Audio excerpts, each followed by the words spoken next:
Welcome to the Dairy to Transcend podcast. Today, we're going to be talking to Valerie Richardson and exploring the world of commercial real estate. So stay tuned.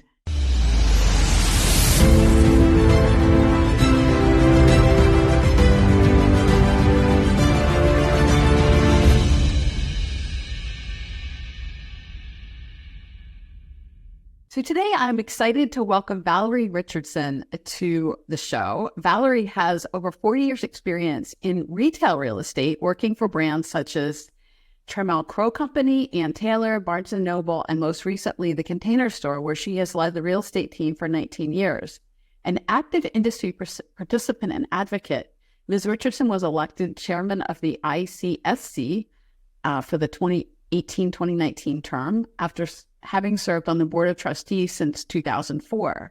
She was the first ICSC chairman to come to this post from an active retail company. So welcome, Valerie. I'm sure you're going to have a really interesting story to tell us because I know the world of retail commercial real estate is quite an exciting one these days. It is. We're very fortunate to have an industry that really serves both the communities, customers, and commerce. So lots of activity in our industry these days. So how did you get into that field to begin with? Real estate is one of those businesses that people will say they either were born into it or they fell into it. We have a lot of multi-generational owners in all aspects of commercial real estate, whether it's office or industrial or multifamily or retail. I'm definitely one of those that fell into it. My background was not at all related to real estate, other than I was a shopper. So I qualified for the retail part. But my undergraduate degree, I came out of college in the late 70s. I had a background in special education and I intended to be a teacher, which, in some ways has served me quite well in our industry because of the people orientation that this business has derived. But I just came out of school at a time where there weren't many roles for teachers with kind of a young background, and so I went to work for a company that was based in Dallas, Texas, which was where I was from, as a secretary for the property manager that managed shopping centers in Dallas, Texas. And that company, Trammell Crow Company, was one of the largest private development companies invested in commercial real estate in the country at that time. Oh, wow. And I just, answered an ad and got a job, helping the property manager of shopping centers. Which is so funny because, you talk about answering ads, which is honestly how I got my job in my first job at AM Best too, answering an ad in the newspaper.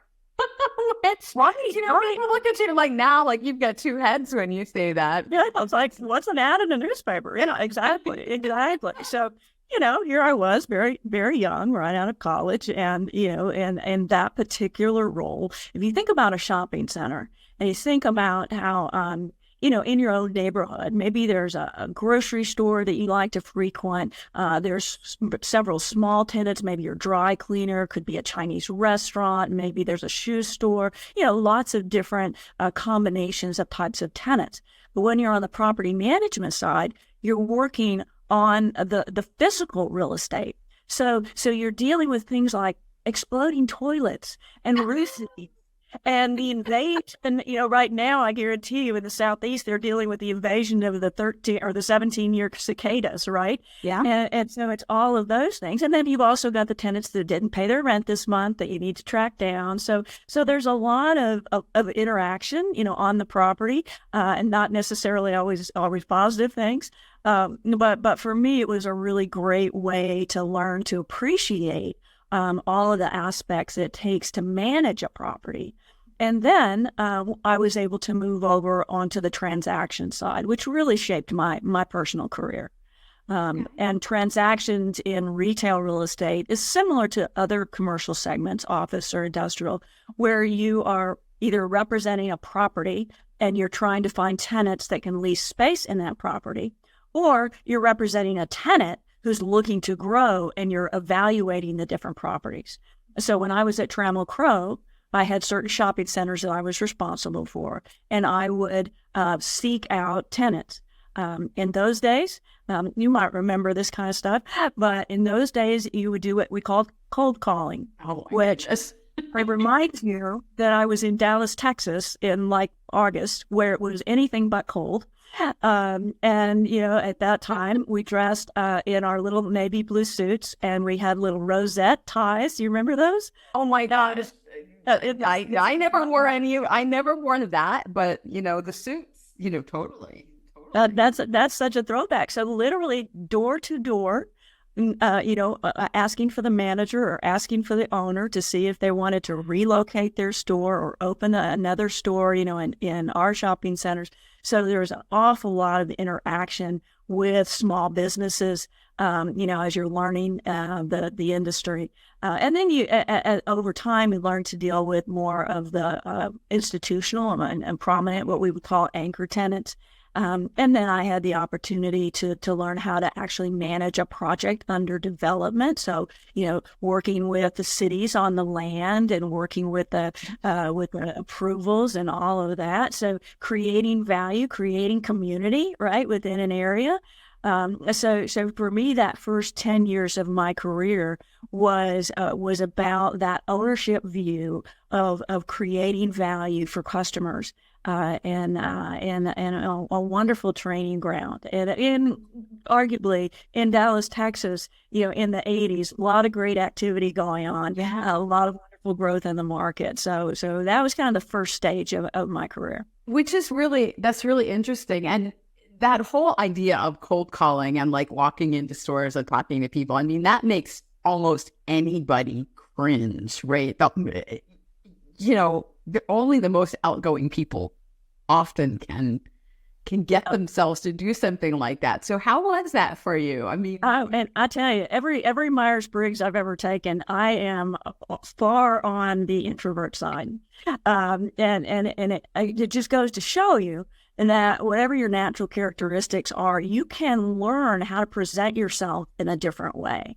And because of that experience, because, door to door, I'm feeling really scared and stumbling over my words and, trying to build a case for why someone would want to do business with me helped me, develop a skill, really. It wasn't a natural talent. It was a skill to help represent my company and the business that I wanted to reflect. So that served me well. Yeah, it's not only the skill, but it also builds confidence, right? That you can actually get yourself to do that. I mean, believe it or not, I am also very far on the introvert scale. I'm Myers-Briggs as well. But I had a similar experience learning. My first job at A&M was as a stand-up trainer, teaching people how to use computer software. And I remember I was applying for the job and I was telling my dad, well, I'm going to apply for this job as a trainer. And he's like, well, that means you have to stand up in front of people and talk. I was like, yeah, that is what a trainer does, Dad. And he's like, well, you don't want to do that. And I'm like, actually, I do. But it helped me in so many ways build confidence in myself that, putting myself outside of the comfort zone and putting myself in front of people like that. And I'm sure your cold calling just did so much to improve that belief in yourself and your belief that you can do anything. Absolutely. I mean, a confidence builder, you hit it right on the head. And, and it's like when you go in and you have a horrible conversation, right? And then you go outside and you're all shaky and everything. And you realize, well, I didn't die. My head didn't explode. I'm probably okay.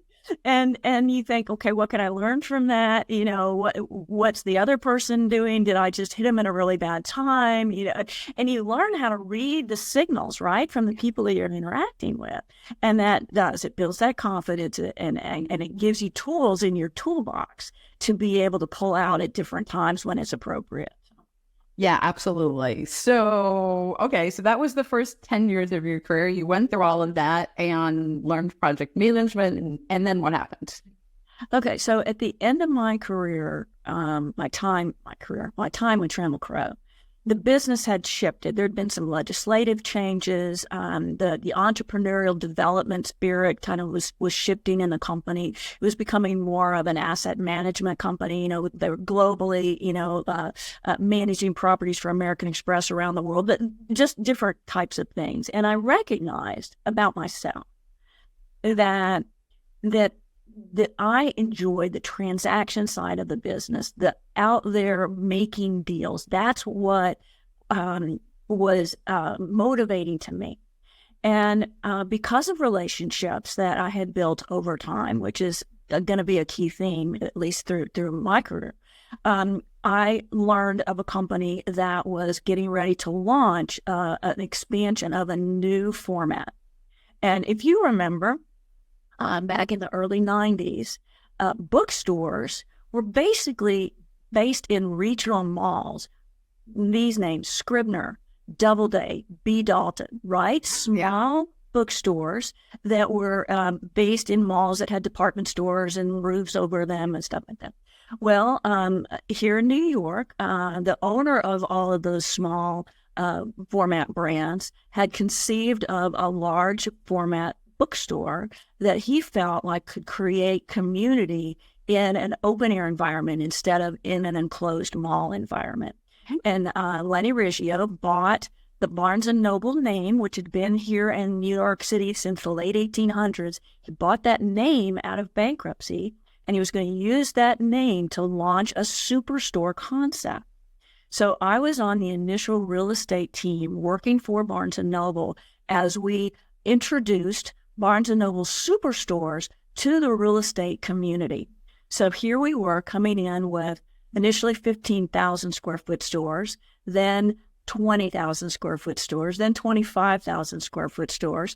At the time, Lenny, great visionary, had met Howard Schultz, which might be a familiar name to you because he was the one that was launching the Starbucks brand as a cafe in the country and those at that same time. And they got together and thought, wouldn't it be great to put a Starbucks cafe within the Superstore bookstore so that we could really encourage customers to come and linger and do, book hour with their kids and create a social environment. So we were kind of building the plane as we were flying it, as we were adding these different departments. We added music, we added technology, all of those things.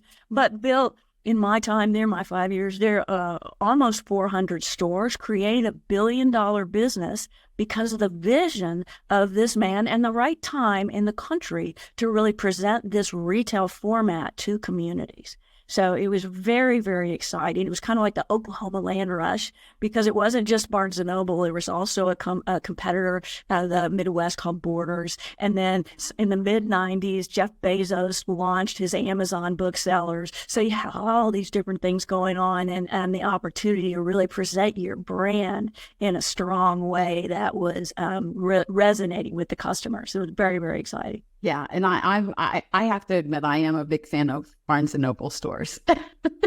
They're great. They're owned now by a UK the owner from the UK, and they're doing some wonderful work. They're expanding stores again and really have a great vision for what the next era of Barnes & Noble can be.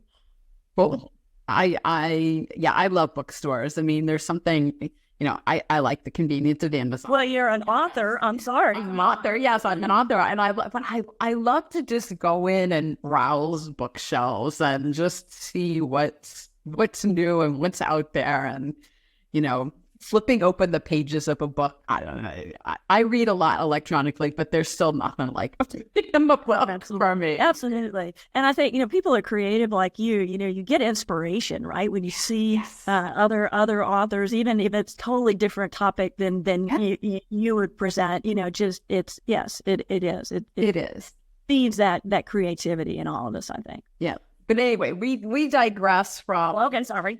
from your career. So you worked with Barnes and Noble, which sounds like a really, really fun experience. It was great fun. It was great fun. So why did you leave that? Well, I lived here. I moved here in New York. They asked me to move here to New York to lead the Superstore real estate team, and did that. And during that time, met again relationships, but met what I consider a very visionary merchant that was at Ann Taylor. And Sally Casix is her name. And she had a wonderful merchandising career and was really building that brand in a wonderful way.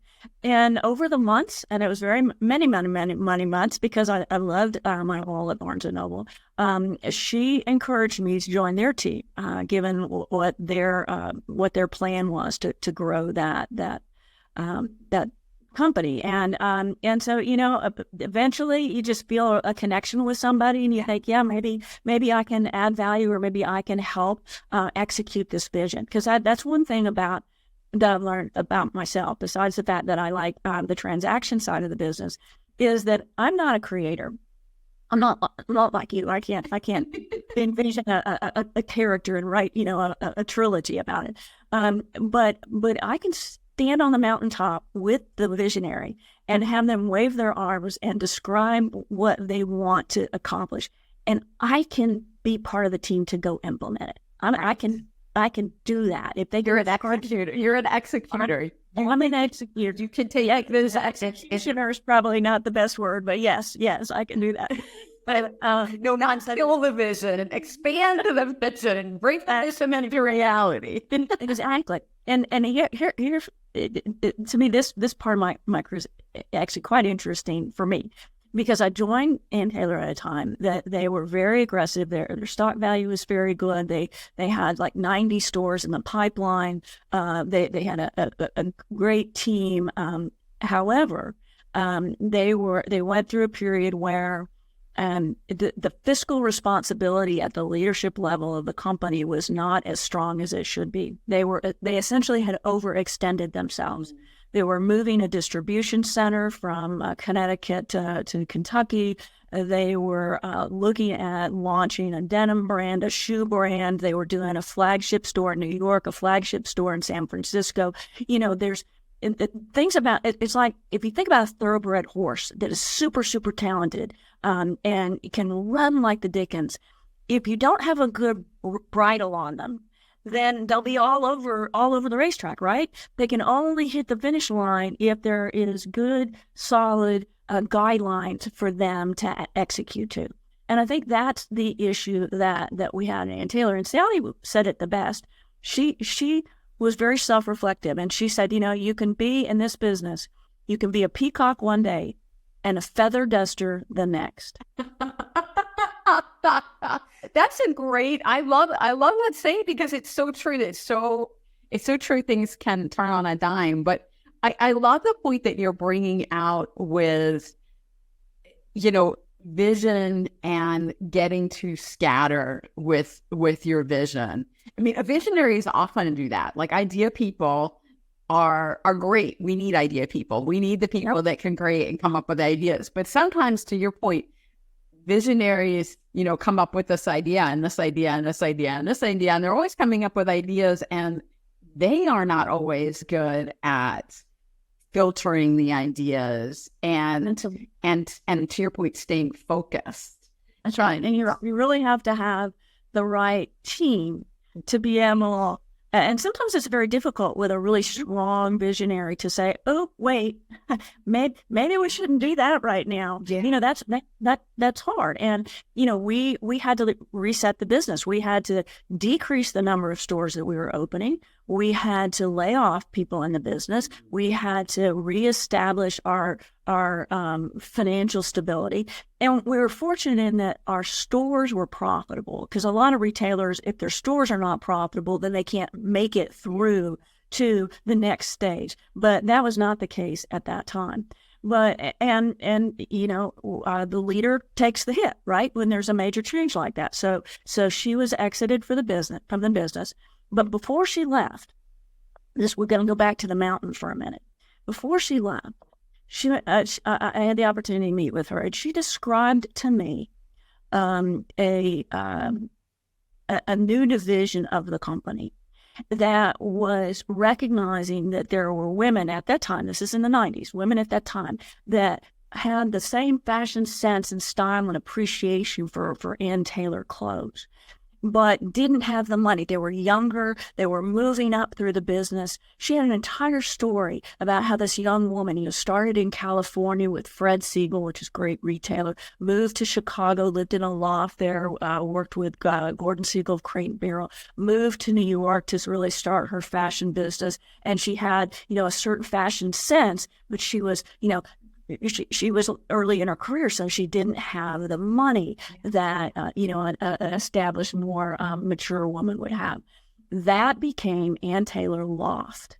Yeah. And so Ann Taylor Loft, then I had the opportunity to work with the merchants, the advertising people, the designers, the construction people, the store operations people, the launch of that particular brand for Ann Taylor, which today, even with all the different changes of ownership, Ann Taylor Loft is larger and more revenue generating than the mothership, Ann Taylor, because of the vision that Sally Casix had and the connection that she had with the needs of the customer that we could really speak to with that revised new division. So which is really cool. I mean, that's a great story, and that's so important for businesses to recognize, the customer journey and how people evolve. I mean, I used to be a big Ann Taylor. I used to be a big Ann Taylor fan when I was working in corporate, and I needed the corporate uniform, right? And Ann Taylor was always a good place for me to get it. Absolutely. So I used to shop there a lot, but it's interesting the evolution and how we, as business owners and business people, that continual stay in touch with the customer, evolve and grow, and the trends changed. I mean, I can, the whole business casual thing kind of, okay, we didn't need the suits anymore, and we didn't need some of the more formal Ann Taylor attire. So Loft was actually perfect then. And it's so cool that you got to play a role. So your role in that was more than just the real estate piece then. It was. It was really kind of product development, really, from that standpoint. Not anything to do with the clothes and fashion, but just conceptually, bringing it to fruition. Yeah. And, that was, it was a real privilege for me to be involved in working with that team to bring all that together. And, I think to me, what I really learned there is that, business will have its ups and downs. And it's so important to stay in touch with the end customer. Because if you're locked in to, we've always done it this way, or this is always, the product that we're delivering, and that customer either changes their mind or their need, or a customer times out and a new customer comes in, if you're not fully engaged with that relevant customer at that time, then you'll miss those opportunities. You can reset. If you step back, recognize it, and maybe launch something new or extend a brand or whatever, you can reset, but only if you're really willing to listen to your customer. Yeah, absolutely. And to your point, we'll go back and kind of pull the thread from where you started in, as an educator, as a teacher, someone who is very interested in people. Again, that thread, that interest in people and understanding people and helping them, and do that, clearly has been a really important part of your career journey. That, so your relationship, not only with the customer, but also with the visionaries, which, you're the person, I love this, that's kind of bridging that gap between, the visionary and the customer, and building that bridge. Exactly. Which is so cool. I love that. So many people don't, there's no reason to think about it, but you don't really think about, how did that store get there? Yeah. Right? Right? You just know that it's there, and you're either really happy or you don't care.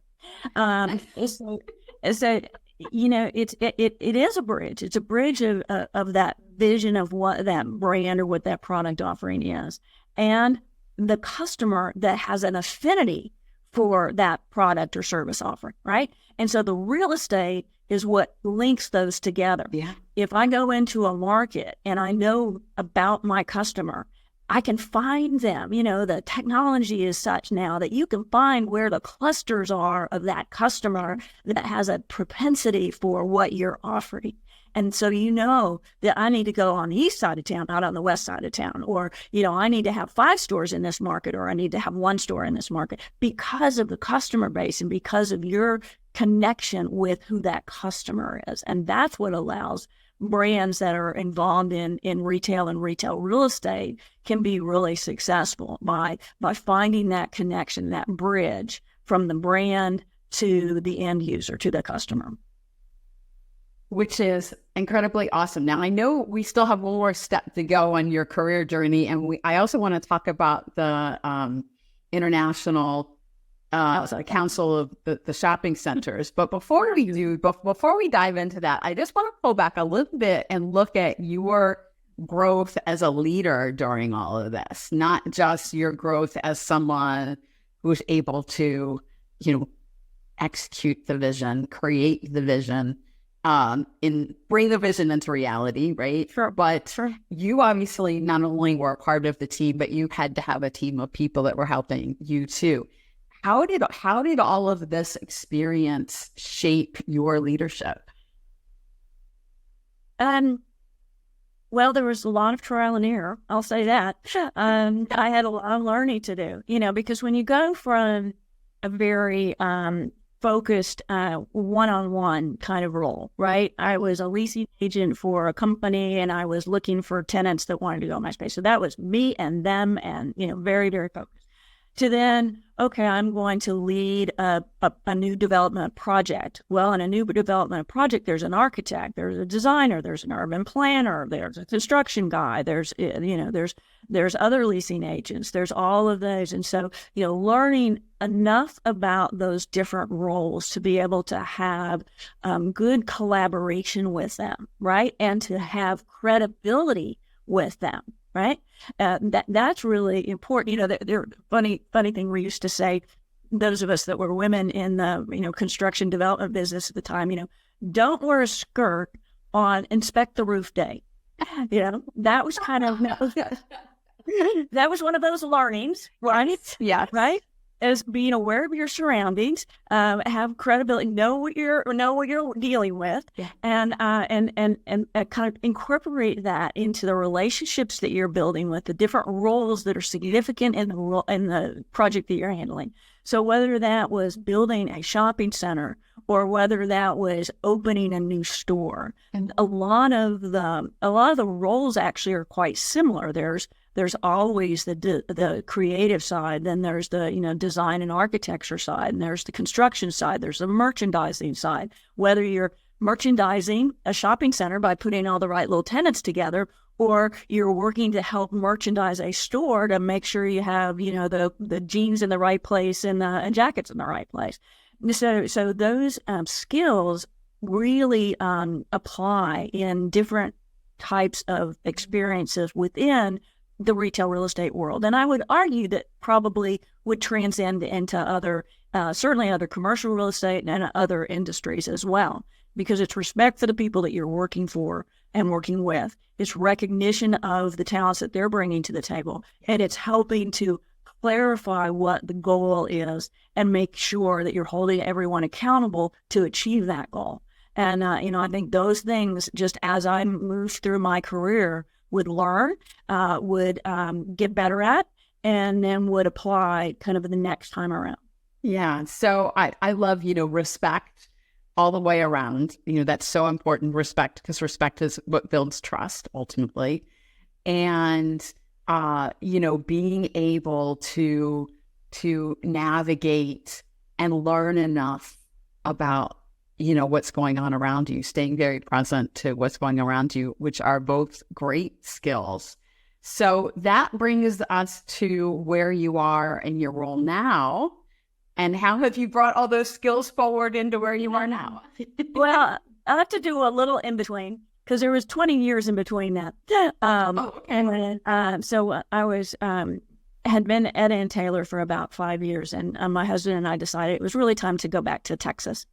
And when you make a transition, I feel like it's really important to be transparent about that transition, to to put a good succession plan in place, to allow the company to continue on the role that is in place without a lot of disruption.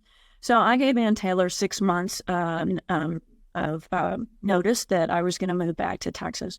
And it was funny, again, back to relationships and who you know and who you meet along the way in business. And that sometimes it's not necessarily who you know, it's who knows you. So a month after I had made the announcement at Ann Taylor, I got a call from a friend and business colleague of mine who is also one of the co-founders of the Container Store based in Dallas, Texas. And he said, Val, I hear you're coming back to Texas. Like, yes, I am. What do you need? It'll great fun. Oh, it's a great fun. What are you going to do? I don't know.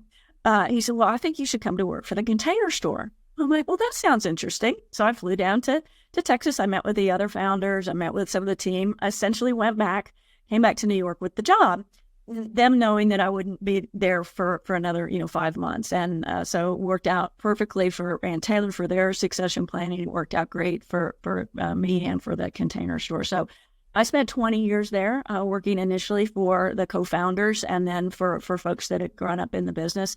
And we grew that business to $1 billion at the time that I left. And that was, again, the ability to kind of bring together the different groups. They're all involved in store opening strategy and store opening execution, being present in the brand and connected with the customer. We did some wonderful, wonderful work to really bring the Container Store to a broader audience. I think when I started, we had 22 stores. When I left, we had almost 100. And it was just, it was a culture that was very, very connected to the customer at that time and was a really a great honor to be able to represent that brand. But while I was at the Container Store, and this will get you to the next thing, is when I was asked to be a trustee of ICSC. And ICSC is the professional trade organization that represents the marketplaces and retail real estate industry. So our members are both property owners that own shopping centers and malls and individual buildings, and investors and architects and lawyers and tenants. So retail tenants, food and beverage tenants, entertainment tenants. So we have about 48,000 members here in the U.S. and Canada. We conduct about 100 events a year to bring those parties together, to have the opportunity to network, to learn about deal opportunities, to make deals, to have thought leadership opportunities, education opportunities, to really have an environment where the industry can thrive because of the communication and collaboration of all the industry members.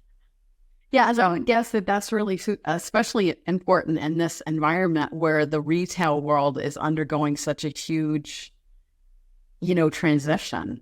It is. It's been so interesting. And, I joined the Board of Trustees in 2004, had the opportunity to be involved in a lot of different industry committees. I was on the board of our foundation, which is the philanthropic arm. And then in 2018, you had mentioned, I became the first retail chair of ICSC. ICSC at that time was a 60-year organization. And had mostly been, kind of honorary chaired by development or capital markets individuals.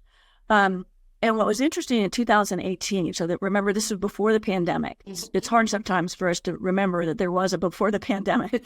Well, what was happening then is there was this rise of the e-commerce business. Yeah. And the concern in our industry that e-commerce was going to take over the physical real estate, what we would call the bricks and mortar business. Okay.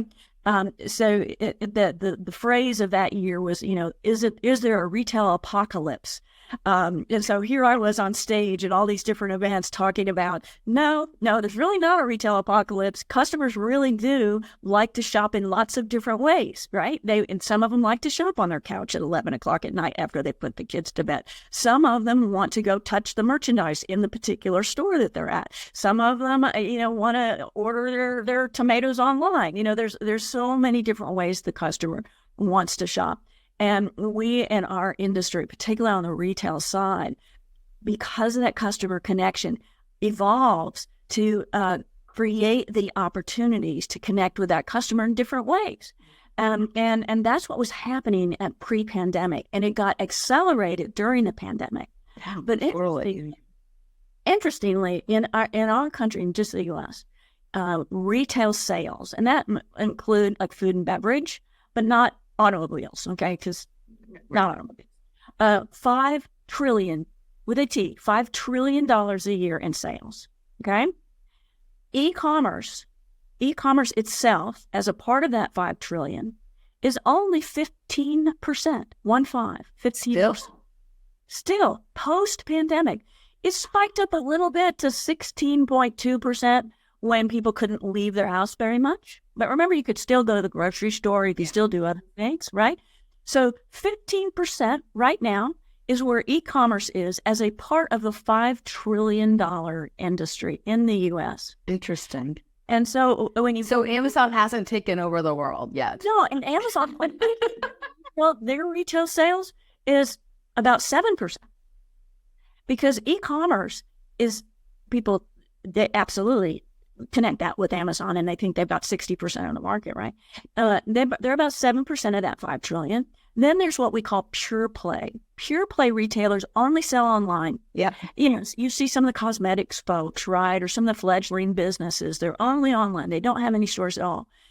So Amazon and pure play and Macy's, Target, Walmart, Kroger, all of those other bricks and mortar retailers that also sell online, that makes up the total of e-commerce, which is 15% in total. Yeah. Okay. Which is really interesting because we don't think about that, and you know what? Well, that's a whole can of worms that we don't necessarily have to open right now. Sure.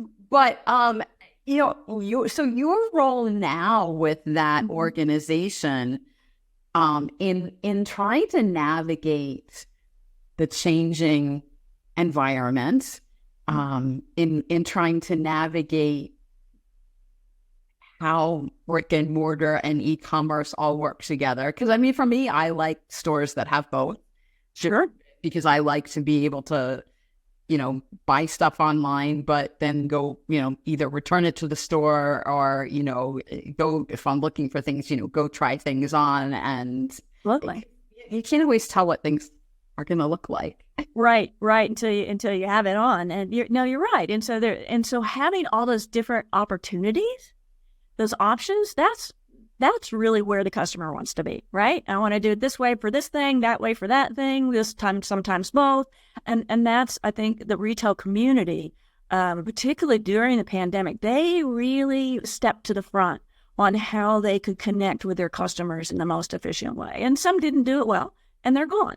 And the others are thriving because of their resilience in that time. And, it's so interesting to me. We think about, there's 115,000 retail properties in this country. 115,000. There are 2 million tenants in this country. 2 million.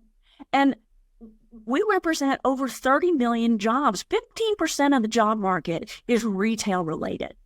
And as you extend that to community, right, and to commerce, there's almost $500 billion worth of sales tax that is generated by retail and by tenants in this country. Well, what does that do? That funds schools, that funds fire departments, that funds the police departments, that contributes to the community. So the things that are happening in your own neighborhood right? With all of those different developments and tenants and allowing you to do what you want to do, but also giving back to the community and creating jobs and commerce is such a beautiful circle.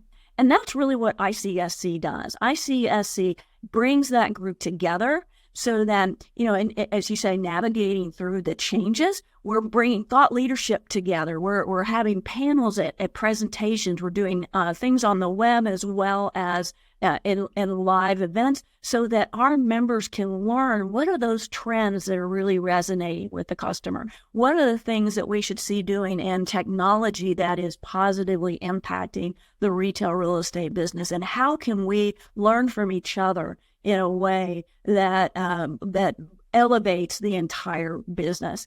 And so it's such an honor to work for the membership that I was a part of for so long in a way that brings value back to them.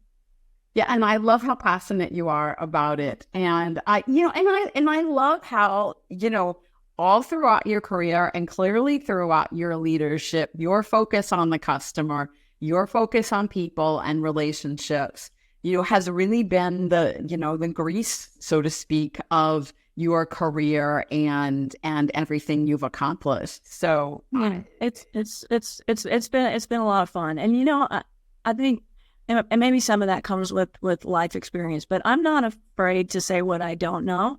I would much rather sit in a room with my head of marketing and communications and get their feedback and recommendations on how we approach a certain thing. I would much rather, kind of be in the back seat with our events guys as they're moving around the country, figuring out where we should have the next best venue for our event. For me, listening to IT talk about the trends in technology and what they think will be the best for our members, all of those things, I don't have to lead or be the smartest in the room in that. I can appreciate and respect the team members that we've got and help collaborate so that at the end of the day, we're bringing the best forward on behalf of our members or our customers.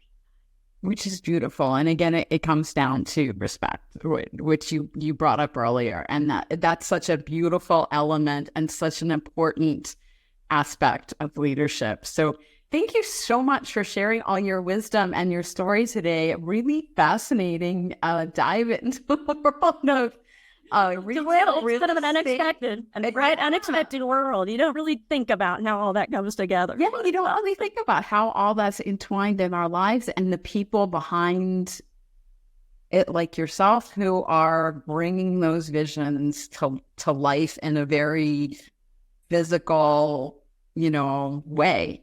So thank you for sharing that. If somebody wants to get in touch with you and learn more about your organization or your work, how would they do that? Yeah, I'm online at icsc.com. They can find me at vrichardson@icsc.com. And I'm more than happy to give folks, a thought about our industry or help them, on their own journey. So happy to do that. Absolutely. Well, thank you so much again for joining us today, Valerie. Really appreciate it. And I'm Karen Ann Bulluck. I am happy that you joined us for this episode of the Daring to Transcend podcast.